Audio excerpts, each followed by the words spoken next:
semi-ion de plastique, et puis ensuite dans le semi-ion de plastique. En fait, il y a 4 produits que je vais traiter. L'anti-CD33 qui est monotable. Sur la laine, en fait, il y a l'énatumumab, le Blincito, les Vesconta et enfin le Maptera. Donc l'anticorps anti-CD33 qui est monotable, c'est un anticorps en fait qui est conjugué. Un anticorps anti-CD33 qui est lié à un agent toxique qui est le N-acétyl-gamma calyciamycine. Comme vous savez, le CD33 est une protéine d'adhésion dépendante de l'acide sialique, présente sur la surface des blastes leucémiques myéloïdes et sur le leucémie mature normale, la myélomyocitaire, mais pas sur le sous-schématopoïétique normal. Donc l'anticorps CD33 qui se lie en fait à l'antigène de CD33 est internalisé, et quand une fois il est internalisé, il libère en fait l'agent toxique qui entraîne une rupture de l'ADN, induisant l'arrêt des cycles cellulaires et la mort de la cellule par apoptose. Donc le Minotarg, c'est un produit qui a l'AMM en fait en avril 2018. L'intitulé de l'AMM, c'est un produit qui est indiqué en association avec la domo et la racétine pour les traitements des patients adultes atteints de leucémie myéloblastique aiguë de nouveau, précédemment non traités, ayant une historie génétique favorable ou intermédiaire ou une mutation FF3 ITD. Donc il y a 4 études que je vais vous présenter. L'étude Alpha 0701, l'étude AML 19, le MULO France 1 et une dernière étude rétrospective qui est le MIDAM qui vient d'être publiée dans l'American Journal of Pharmacology. Alors, ça c'est un petit rappel, comme chaque anticorps monoclonal, en fait il y a une prémédication.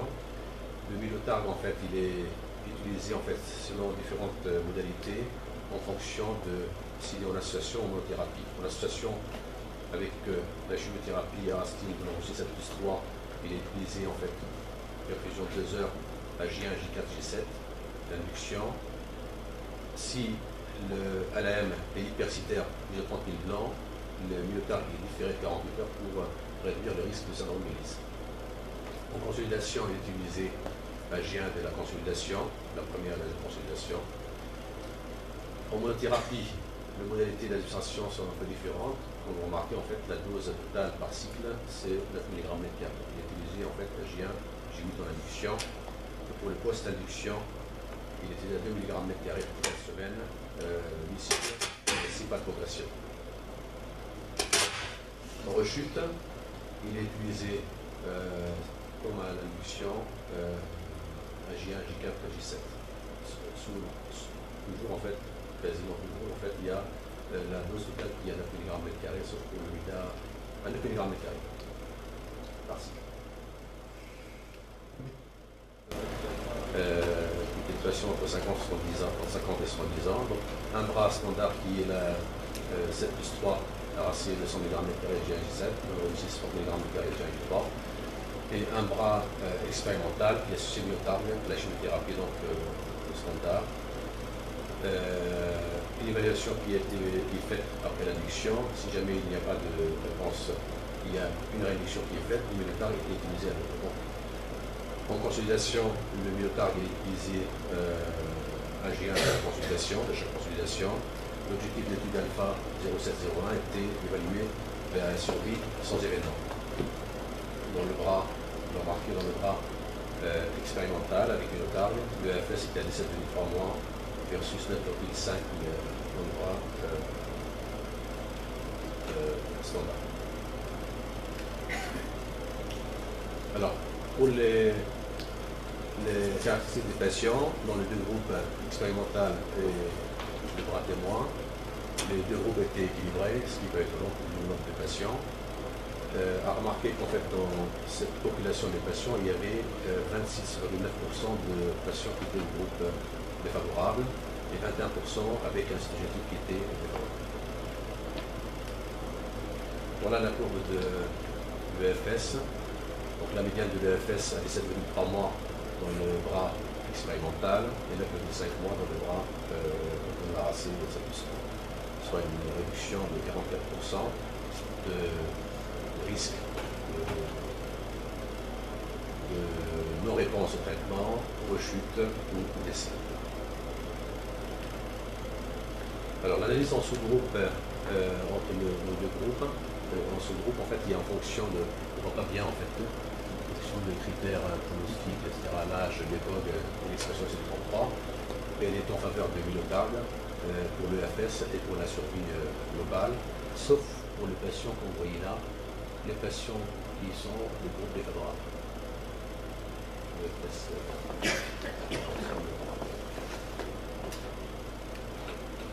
Alors, il y a plus d'hémorragie, enfin, on a fait en toxicité, il y a plus d'hémorragie d'événements hépatiques et d'infections grade 3-4 dans le groupe avec Mylotarg que dans le groupe sans Mylotarg.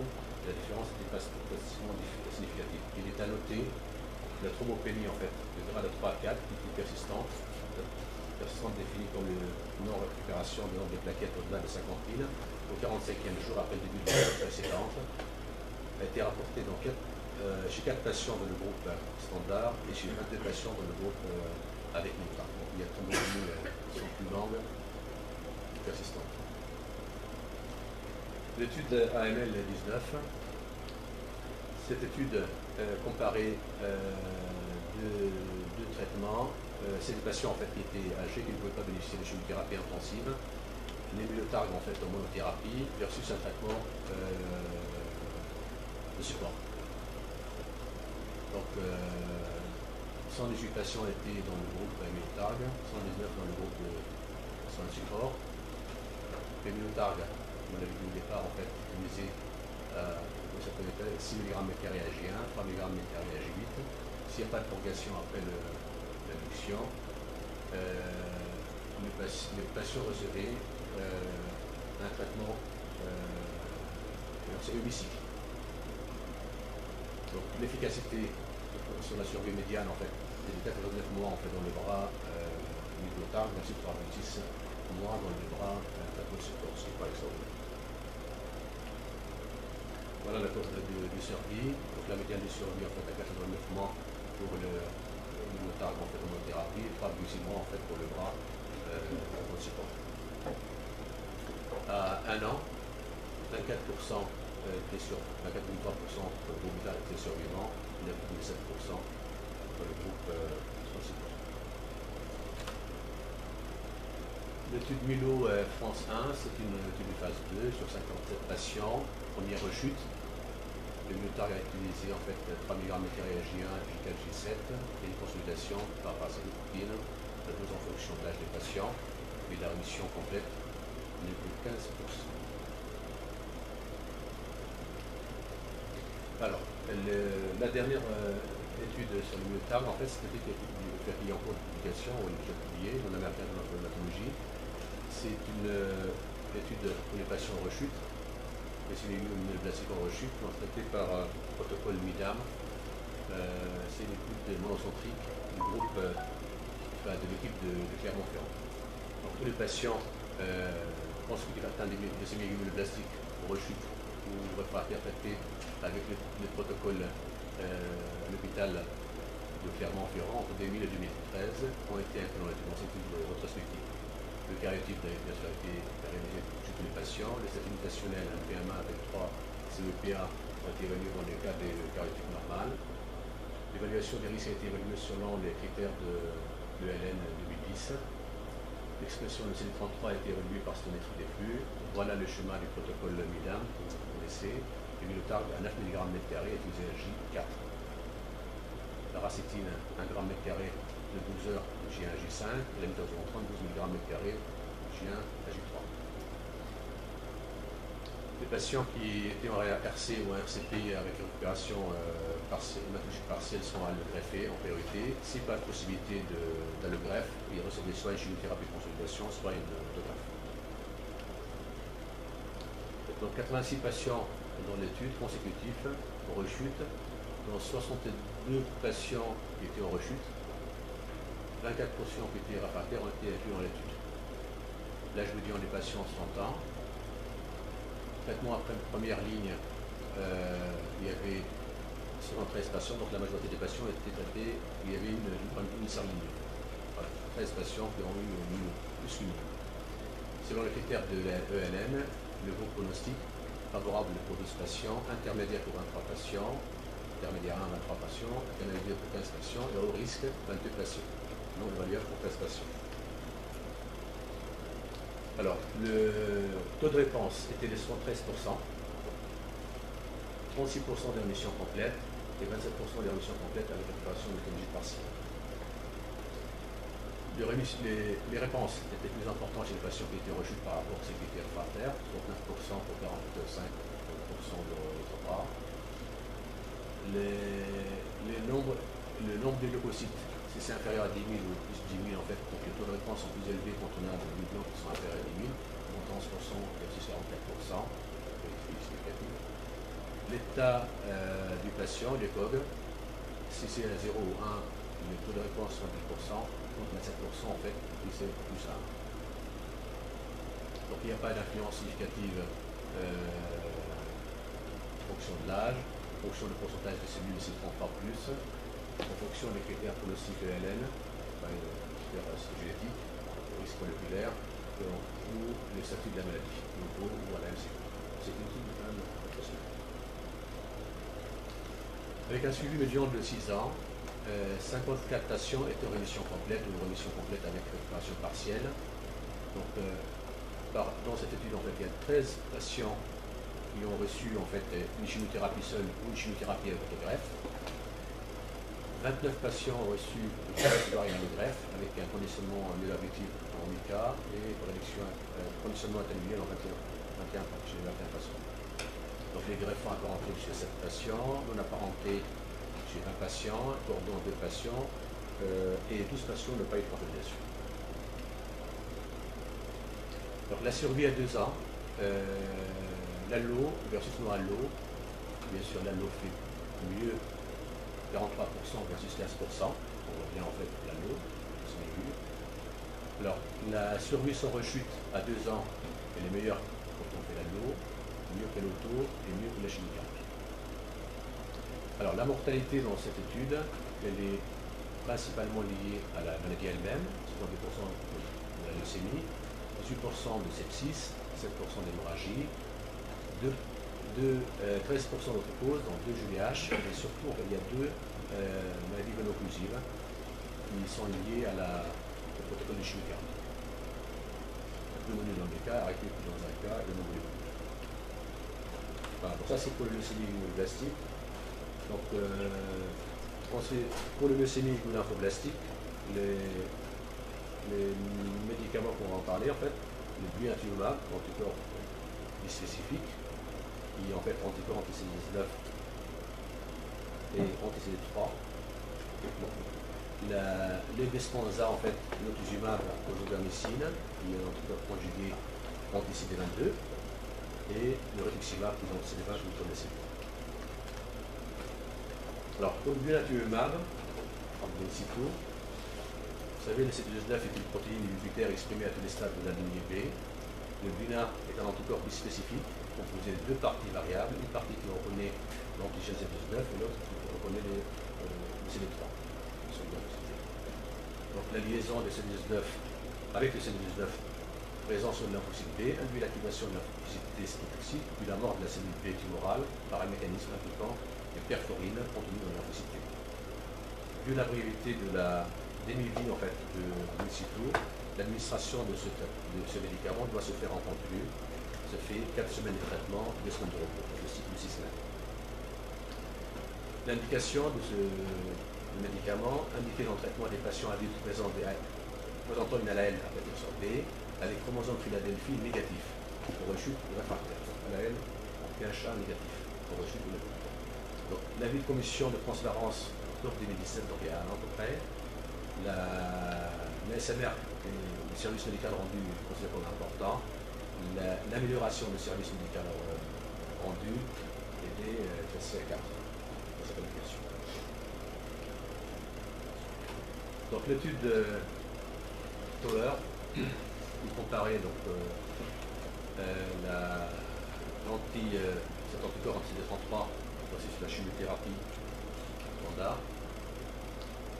Cette étude TOR a pour objectif de montrer la sécurité sur la survie globale de BINA par rapport à un traitement standard chez les patients adultes atteints de leucémie lymphoblastique absorbée, soit chromosome Philadelphie, pour rechute réfractaire.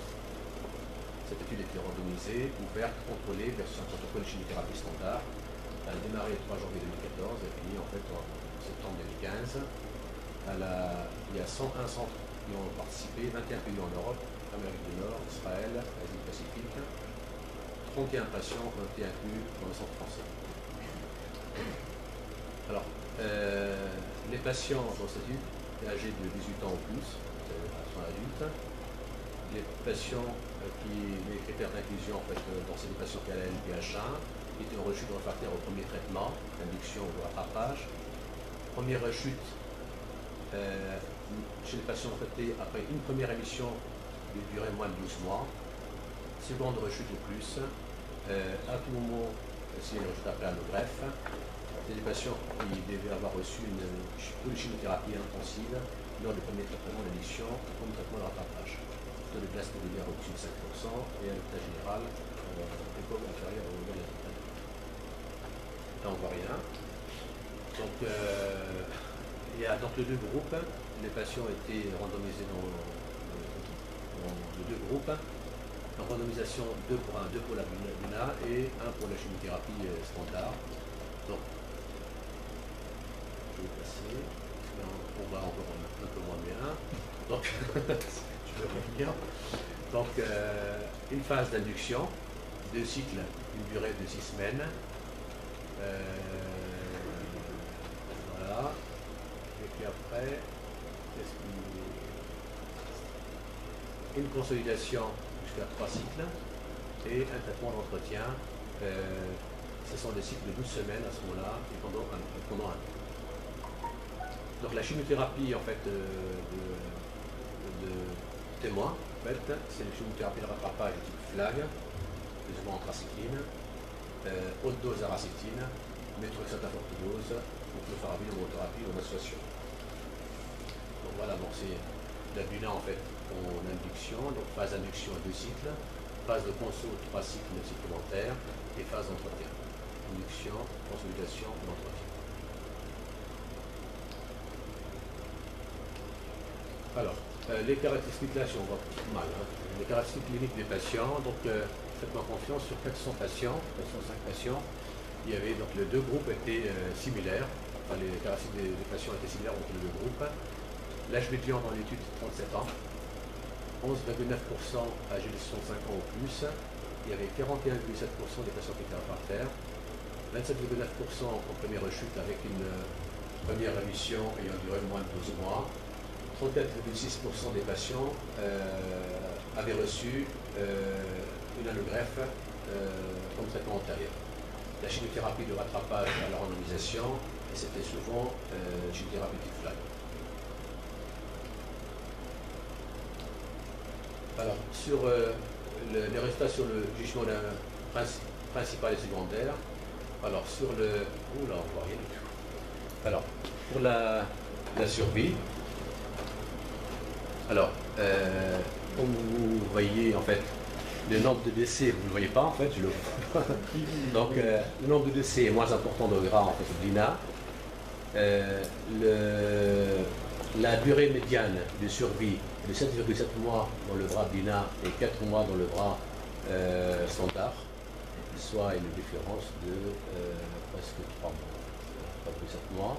Et là, ce qu'on ne voit pas bien sur la courbe, sur la survie, on voit en fait que dans les bras en fait, de blinatumab, les courbes se séparent au départ, sont séparées, et à 15 mois en fait, là, 15 mois, le cours se rapproche.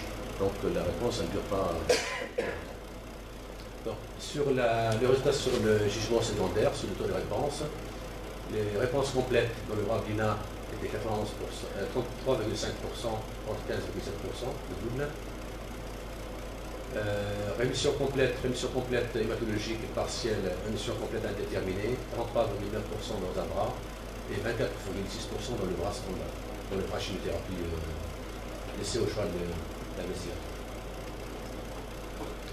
Donc l'analyse en sous-groupe, la survie, elle est en faveur en fait de, on va envoyer la lumière, enfin le municipaux en fait, sauf pour les patients qui avaient reçu en fait plusieurs lignes, 3 ou plusieurs lignes de traitement. Alors pour la rémission complète, elle est en faveur également en fait, quand on voit en fait les traits, c'est plutôt en fait en faveur du lunatumumab. Donc là on le voit en fait en faveur en fait, du côté, le même côté du lin. Alors, en ce qui concerne la toxicité, si on prend la toxicité tout compris, en fait, c'est pareil, 99% de chaque bras. La toxicité qui a entraîné l'arrêt du traitement, elle est plus élevée dans le bras d'Ina, 4% pour les 3%. Les effets secondaires sérieux, ça c'est en fait c'est important, il y a une différence importante, 61,8% dans le bras Blina et 45% dans le bras chimiothérapie standard de référence témoin. Alors, les effets secondaires fatals, il y a 19% dans le bras Blina et 17% dans l'autre bras, il y a peut-être plus de toxicité aussi dans le bras Blina. Si on prend les effets secondaires qui ont un intérêt particulier, tout ça, on remarque que dans le bras Blina, la toxicité neurologique elle est plus importante, de 4%. Il y a plus de syndrome de largage dystophile évidemment, et les réactions qui sont liées à la perfusion. En conclusion, il y a bien un gain qui est démontré sur la médiane de la survie globale de plus de 3,7 mois par rapport aux contrôles de chimiothérapie standard, sans toutefois un maintien de cet avantage dans le temps. Donc il n'y a pas d'avantage observé par rapport aux contrôles de chimiothérapie standard sur le nombre des patients ayant bénéficié d'un greffe, solution schématique et le seul traitement curatif à 7 jours. Le profil de tolérance, marqué par les événements indésirables neurologiques, les syndromes de largage dystophile, plus fréquents et plus graves avec le protocole par chimiothérapie standard.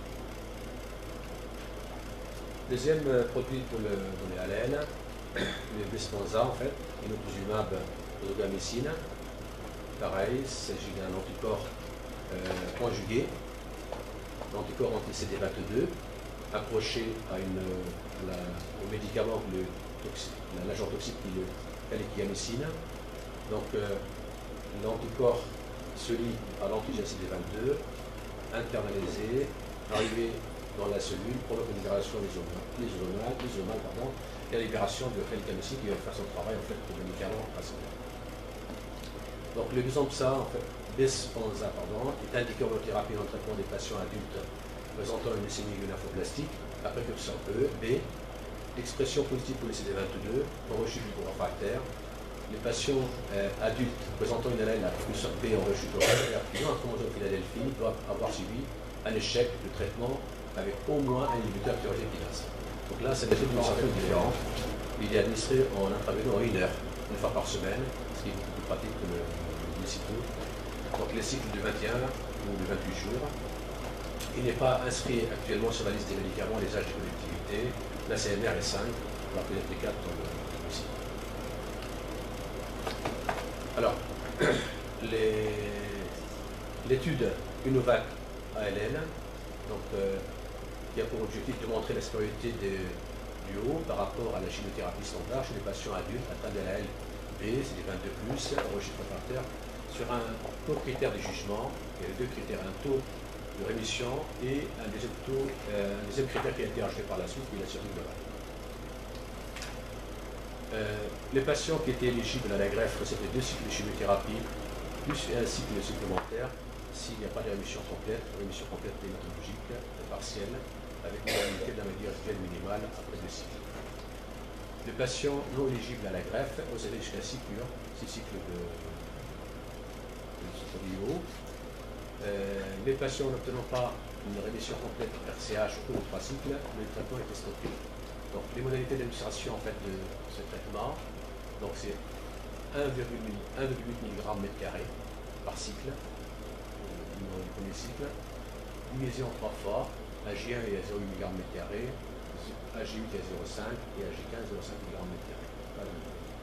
Donc le deuxième cycle, il est administré s'il y a une rémission complète à une dose plus faible à 5 mg/m², 0,5, 0,5, 0,5. S'il n'y a pas de rémission complète, il est utilisé au même dose en fait, au départ, 1 mg/m² par cycle. Alors, les caractéristiques du patient, là vous faites moins confiance aussi, pareil, hein, c'est un nombre de patients qui est assez important. Donc les deux bras étaient comparables en ce qui concerne l'âge, le sexe, l'âge, le traitement antérieur, le cariotype, l'état général, l'expression de CD22, la réponse au traitement antérieur, les blasts nodulaires, les traitements par ITK pour les réels à pH 100.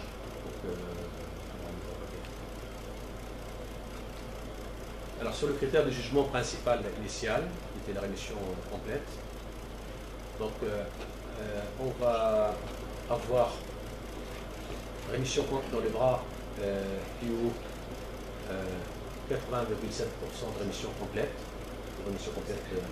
hématologique avec réparation partielle, versus 29,4%.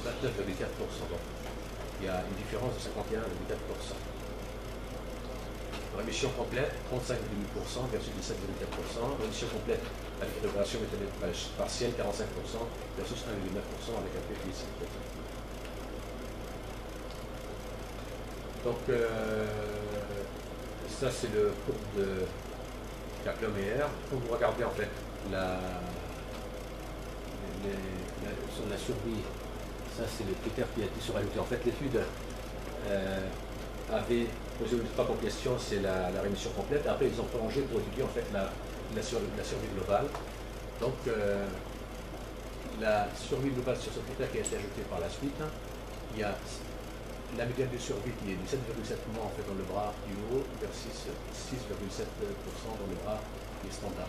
Mais là en fait on voit aussi, il y a au départ en fait une différence de la survie en fait, au départ, toute légère différence, ensuite à 12-13 mois en fait le cours se croise. Donc en conclusion, il y a une supériorité de l'IO a été démontré par rapport au groupe contrôle. En ce qui concerne le taux de rémission complète, 80% dans un bras versus 29% dans l'autre bras. Après un suivi médian de 7,5 mois dans le groupe IO, 5,4 mois dans le groupe contrôle, la médiane de survie globale est de 7,7 mois dans le groupe IO, 6,7 mois dans le groupe contrôle, soit une différence absolue de 1 mois. Non, pas grand chose. Le P, normalement, statistiquement, il était à 0,02 normalement le statistique, mais le P qui a été défini initialement en fait dans l'étude était 0,01. Comme le P était au-dessus du P initialement défini, il conclut que l'étude n'est pas conclusive sur la survie. Alors enfin, le rituximab, anticorps monoclonal anti-CD20, chimérique, qui est utilisé, comme vous savez, en lymphome, leucémie chronique, maladie auto-immune, etc. A été aussi testé dans le leucémie lymphoblastique, dans l'étude de Graal 2005. Là, je pense que beaucoup parmi vous ont participé à cette étude-là. C'est une étude phase 3 qui s'est déroulée entre 2006 et 2014. 56 centres français ont participé, 9 centres suisses. 220 patients de 18 à 59 ans atteints de la LPH1 négatif, exprimant le CD20+, mais il était considéré comme positif s'il y a plus de 20% de CD positifs. Il n'était pas traité, non prétraité auparavant. Les patients étaient randomisés entre deux groupes. Groupe chimiothérapie plus rituximab versus chimiothérapie.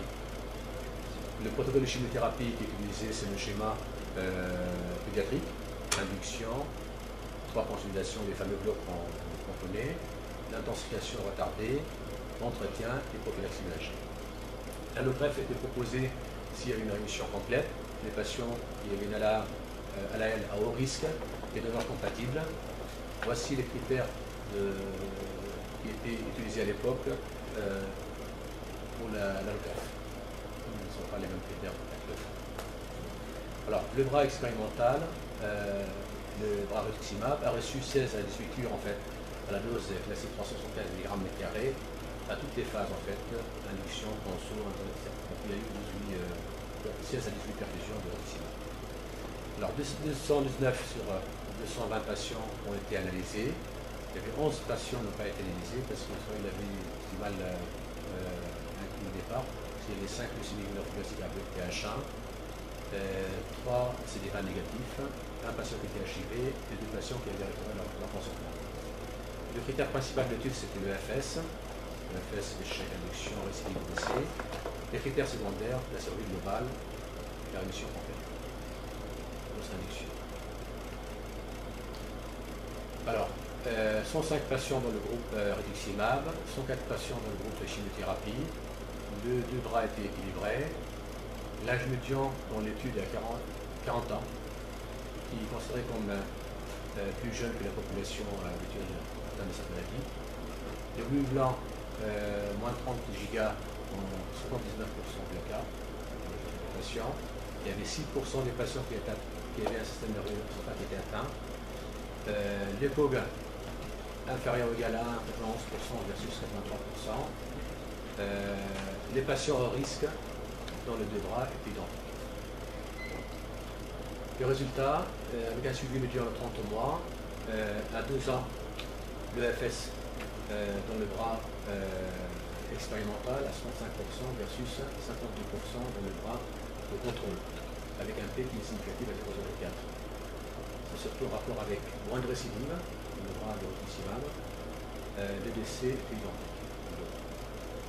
La survie globale à 2 ans, 71% dans le bras avec rituximab, 64% dans le bras témoin. Le P n'est pas significatif, il est à 0,10. La rémission complète après induction est élevée à 92% versus 90%, sans différence significative. La maladie résiduelle négative, diminution de 4 logs post-consolidation, 91% dans le bras rituximab, 82% dans le bras chimiothérapie, rituximab plus chimio, bras chimiothérapie. Les patients qui ont été greffés dans le bras expérimental, plus de patients greffés, 34% versus 20% dans le bras chimiothérapie bras d'avance. Donc en ce qui concerne les toxicités, il y a plus de réactions de l'asparaginase dans le groupe chimiothérapie, comme si le rituximab est protégé. Ce qui fait que dans ce groupe-là qui a reçu une chimiothérapie, peut-être elle a reçu moins de doses à l'asparaginase. Donc ça aurait pu peut-être pour l'analyse. La survie sans événements peut être modifiée parce qu'ils ont peut-être reçu moins de chimie. Il y a plus de toxicité grade 3-4 dans le bras chimiothérapie, plus rituximab, 352 patients pour 282 patients. Les événements infectieux graves, 67,6% dans le bras rituximab, 52,9% dans l'autre. Donc à ce jour, le rituximab, ça ne n'a pas de TMM dans les ALR. Merci.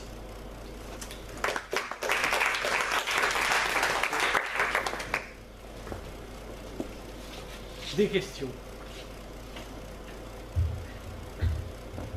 Le schéma de Clermont-Ferrand, c'était 9 mg de AG4. AG4, oui, oui.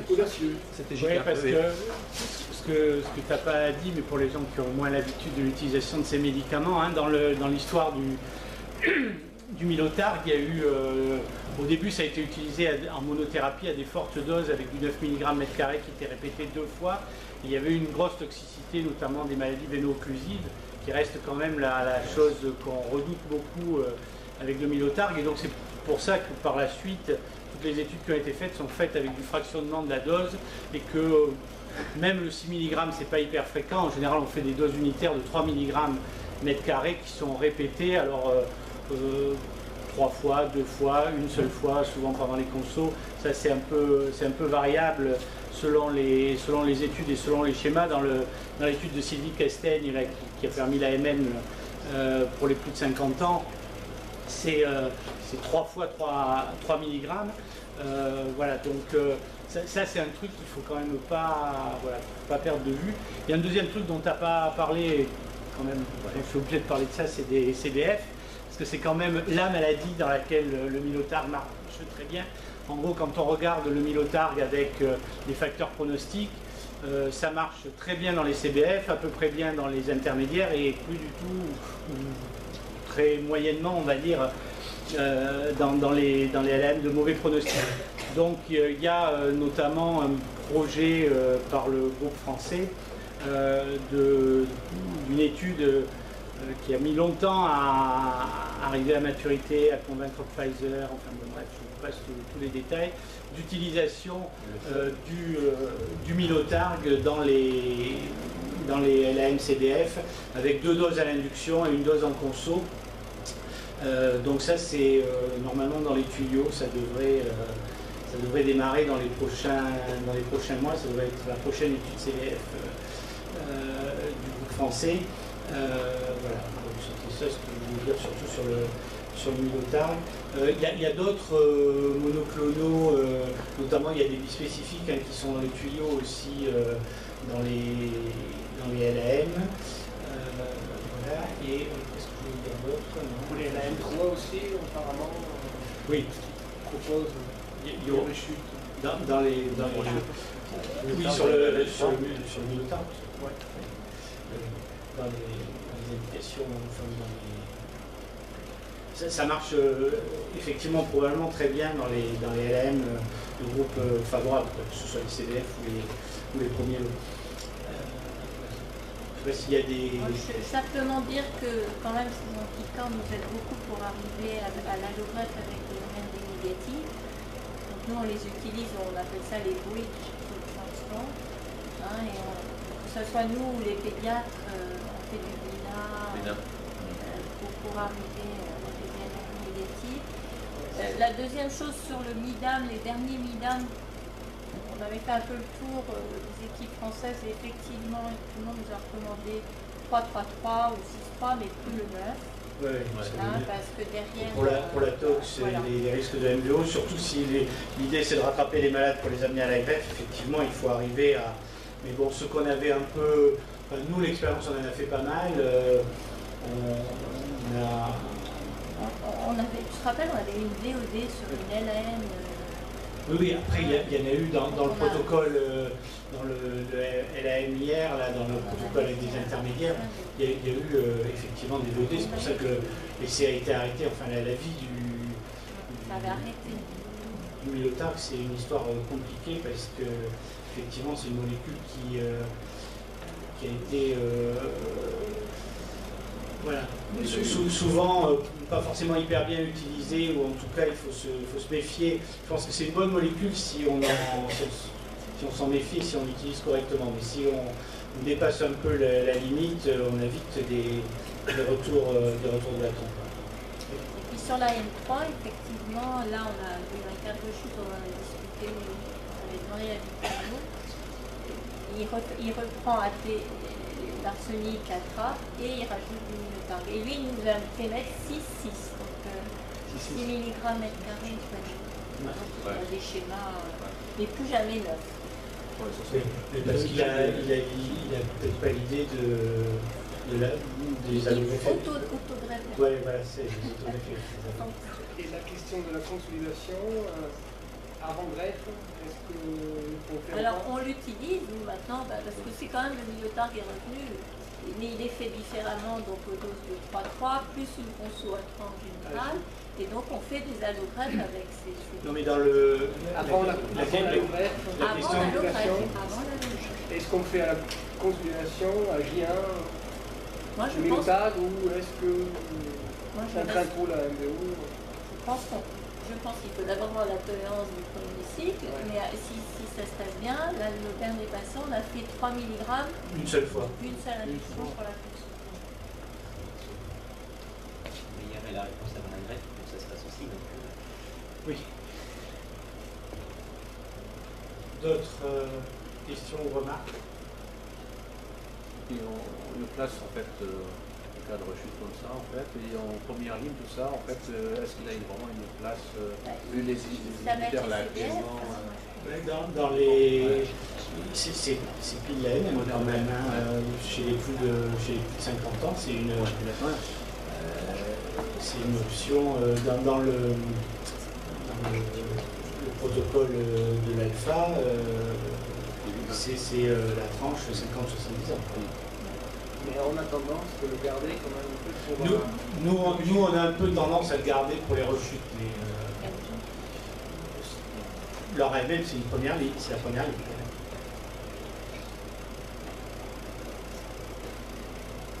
Bien, s'il n'y a pas d'autres questions, je vous remercie encore de votre attention et de votre présence. Je remercie également nos amis des labos qui nous ont soutenus et qui nous permettent d'organiser ces réunions.